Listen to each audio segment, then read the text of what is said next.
Greetings everyone, welcome to Just Advanced. Somebody please give this genius a brilliancy prize for her game. I mean, you just count the number of brilliancies in this game and you will agree with me. This is a mind blowing game that you're going to see, and you are absolutely going to adore her game here in this, and you're going to love it whatever you want to. But this game is just so amazing. This was played in FIDE Swiss 2025. It has just finished, and this is just an absolutely masterpiece of a game, and you're really going to enjoy this. So without further ado, let's start with this game. With the black pieces, we have the magician Divya Deshmukh, and she shows how much her game is like Dal, how much her game is like Morphy, how much her game is like Judit, Capablanca, and this is just amazing. And I've been telling you for years, she's an absolute genius, and this game just completely shows. With the white pieces, we have Amin Bassem, a really strong grandmaster from Egypt, and yeah, this is going to be absolutely a masterpiece here. We have e4 by Amin, we have c5, knight to f3, knight to c6, bishop to b5. We go into the Sicilian defense, Nejmedina Rosan Mimo attack, and here just nice e5, c3, a6, and now just going for this bishop to a4, but now just b5, pushing the bishop back, bishop to c2, and knight to f6, and now finally castles. And here in this position, you have to understand that if you know, there is just one saying that goes that their Sicilian player's dream is actually to go for d5, and here actually just by move 7 you could go for d5. And if you go for d5 here, e captures, queen captures, and d4. Now you just play c captures, knight captures, just going for knight captures and e captures. Yes, you can get rook to e1 check up, but after bishop to e7 you can understand the position is absolutely amazing.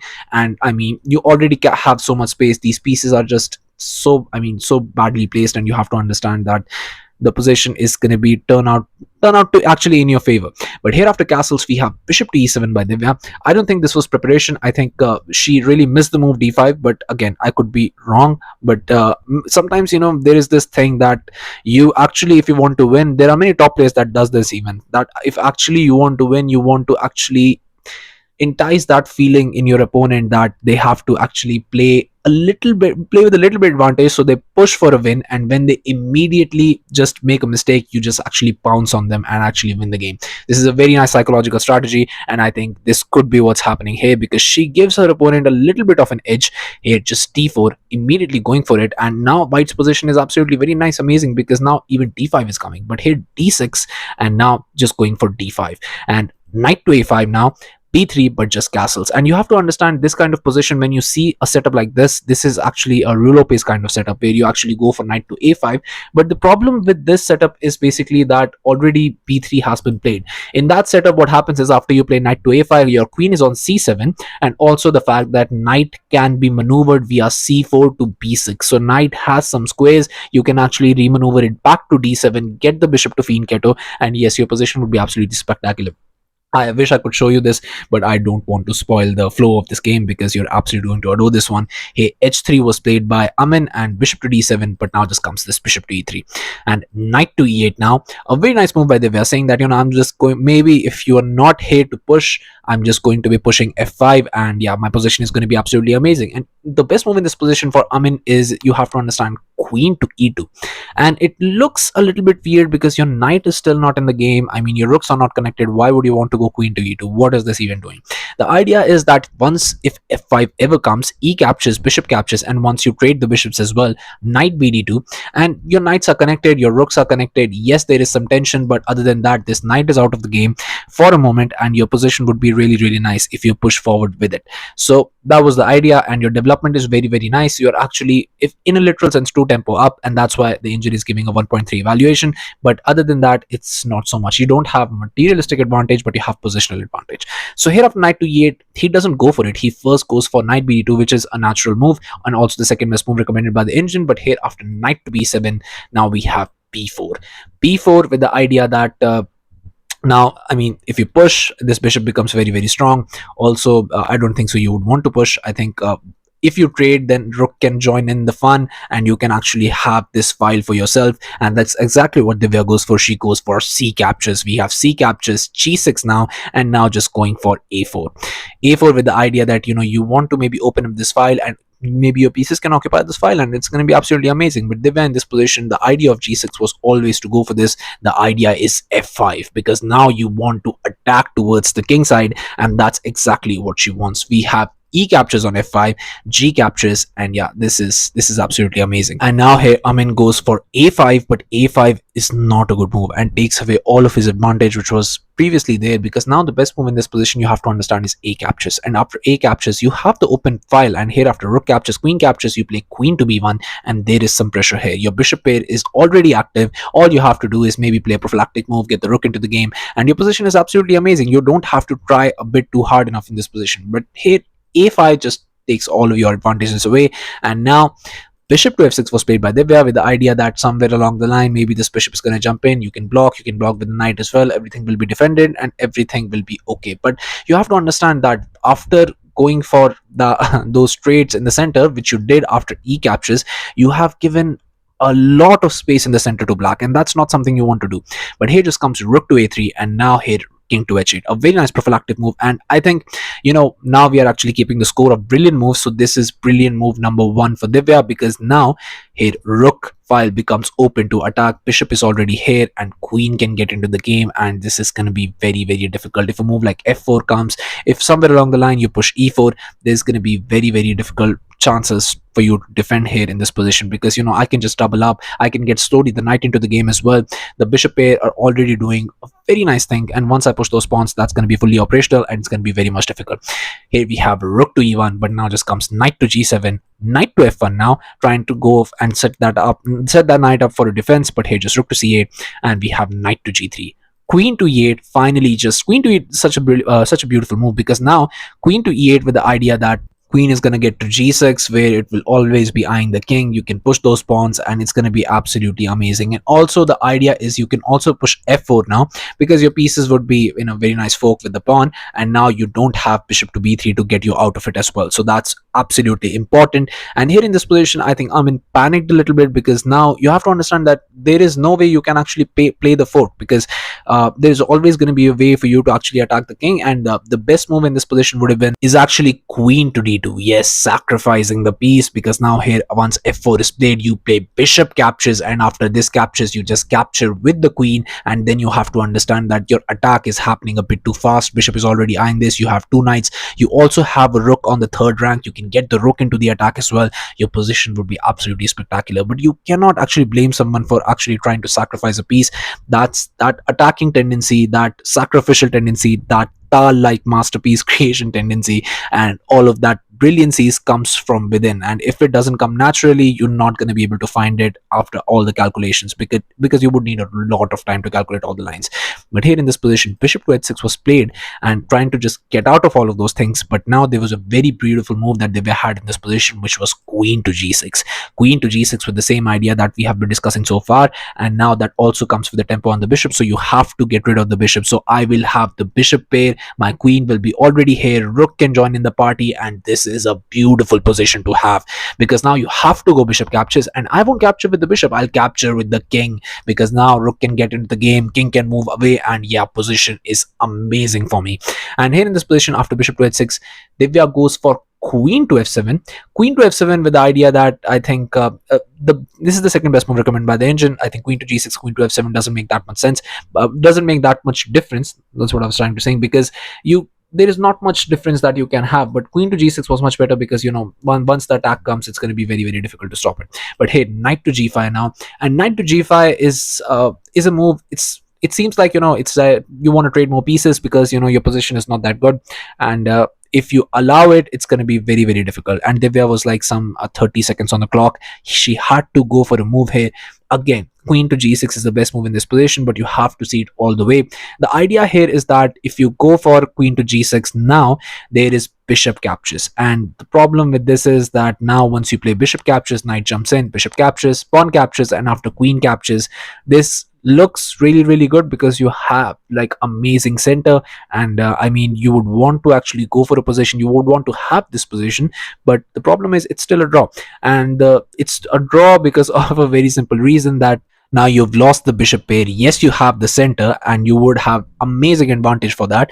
But still, the pieces are equal, the amount is equal, and there is not much you can do. Even if you push it, there's going to be at least 3 or 4 tempos. But I think this is the position that Divya Deshmukh would absolutely thrive in. I mean, if you give this position to any attacker, they would be like, yeah, I'll gladly take it, because this is just amazing. This is like my forte. This is what I thrive in. This is what I live by. This is how I win games. And that's what maybe she should have gone for, but she didn't. She goes for bishop captures on f5 g5. And once I was watching the game, I was like, oh, she should have really gone for that, because that would have been an amazing line.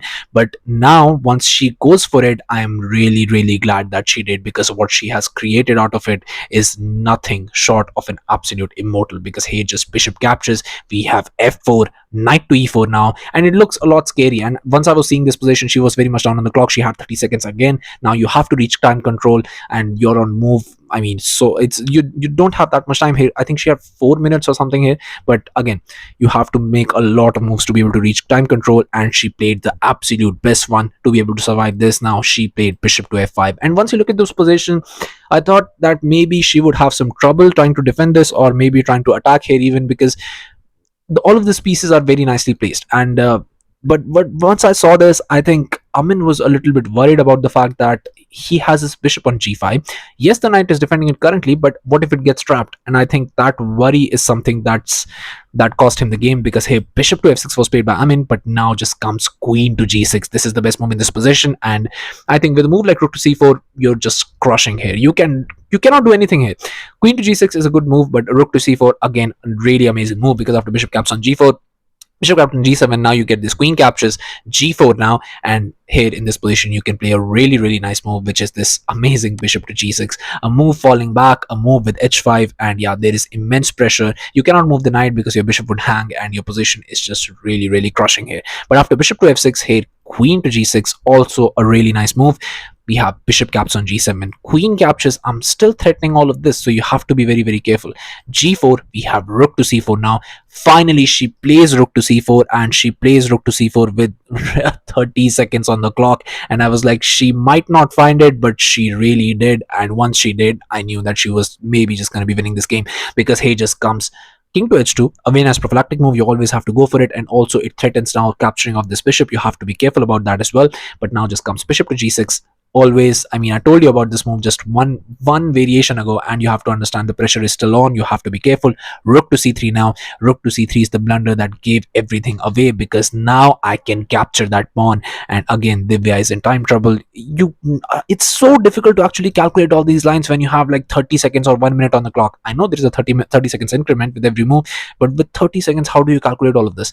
But she does. She goes for rook captures on b4, and this is actually brilliant move number 2 of the game, because she found it with 30 seconds on the clock. And now comes this very nice rook to c6, saying that, maybe I'm just gonna grab your pawns and maybe I'll have something in this position. But nope. Now just comes an amazing move by Divya, which was just so amazing that now comes f3. And once I saw f3, I was like, what is this move even doing? And Engine doesn't even like it. Engine says that you have thrown all your advantage away. But don't listen to Engines when it comes about Tal moves. He doesn't understand a thing, because it's not been trained on Tal's games. But I mean, when you actually see this move, and my feeble mind could not understand this move, but the genius of Divya Deshmukh, she understood it all. And this move is a spectacular move. The best move in this position by Engine is just rook to d4, attacking the queen. And here after queen to b1, but just f3. So f3 is an inclusion to this. But now in this position, Engine doesn't like f3. I mean, it's just crazy what Engine can do in just two or three moves. But yeah, this is a Tal move, and this Tal move is gonna actually create this masterpiece that is this game. And now here in this position, in time trouble, Amin actually goes for this knight to g3, and this is a really, really huge blunder, because now the move that you have to find, I was just calculating this, I was watching it live, and here in this position, knight to d4 came in my mind, just attacking the queen, and everything is fine. But what Divya played blew my mind away.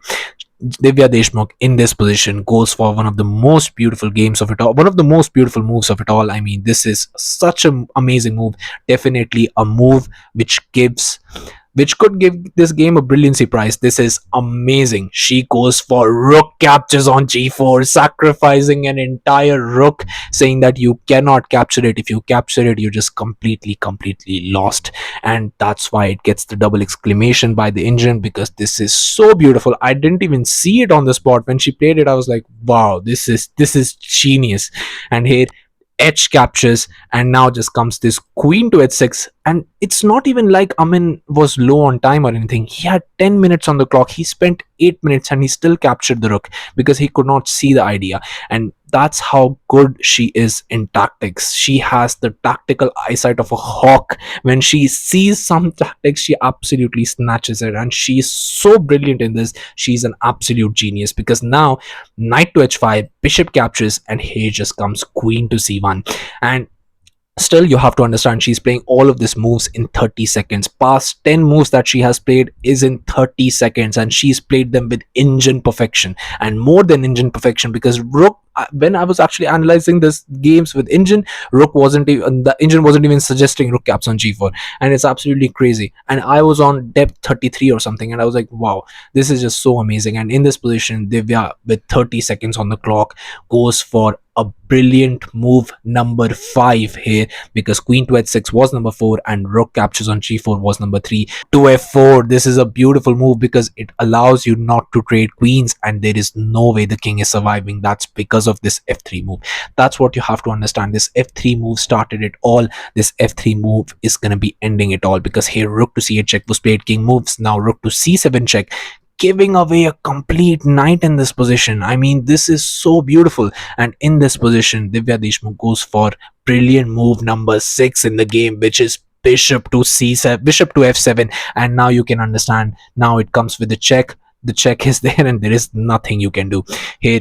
King to g3 was played by Amin. I mean, this is the only hope you have in this position, but this is brilliant move number 7. This is queen to g5. This is so amazing, just so brilliant, because how do you even stop this? You have no way of actually stopping this. And thankfully, here in this position, she played this move again. I mean, I'm not even kidding. She plays this move with like 4 seconds on the clock. That's absolutely insane. Now she has 34 seconds on the clock, and Amin has well over 2 minutes. And that's insane here. Bishop to f5 was played now, and now just comes this. This is the move that's going to get you to victory, and this is the move that's going to get you in. Actually, you're going to reach time control. So I'm going to ask you to pause this video here. Find the only move in this position that wins the game right on the spot. Have at it. You're gonna love yourself if you're able to find this move. This is such a difficult move to spot even. So congratulations to everyone who's able to find this move. The move is not rook captures. The move is not anything else. The move is just knight to c5. It's so amazing move this is, because there is just so much amazing things. You trap the rook and there is nothing you can do in this position. And here time control was reached. Amin, for the next move, he took about 8 minutes, and in this position here, he decided to go for rook captures on c5. And this is just an absolutely beautiful move by Divya. Now she goes for brilliant move number 8, which wins the game right on the spot, which is d captures on c5. And there is nothing you can do. Amin decided to actually push the pawn, and it looks very scary. I mean, once you think about it, because now that pawn is being pushed, what are you going to do in this position? But here she played a really amazing move. This is brilliant move number 9, and that is bishop to h5. Now, even putting pressure on that bishop, there is nothing you can do. There is absolutely nothing you can do. Even if you push this pawn, there is nothing in this position, because now bishop captures, and yes, you can promote to a queen, but after bishop captures, I mean, you can just capture that first of all, and then you can come back. But again, the idea is basically bishop captures. That would open up an attack towards the king, and this would be checkmate. So that is the idea here in this position, and that's really fantastic. And here rook to g1 was tried by Amin, but rook to g1 doesn't work. Now bishop captures on g4, the only winning move, or there are only 2 winning moves here: bishop captures or rook captures. But now here in this position, bishop captures on g4 was played. We have rook captures on g4, just opening up a check towards the king. Also, the rook is there, queen is there, queens are eyeing each other, but you cannot do anything in this position. King captures on f3 was played, but now comes rook captures on g1, and now I'm a complete rook up. Here just queen captures, rook captures, and here d7 was played, and you must be thinking, how do you even stop this pawn? But now comes brilliant move number 10. We have the only move in this position, which is bishop to f5, and now this comes with a check. I can go back, and you have just completely rook down.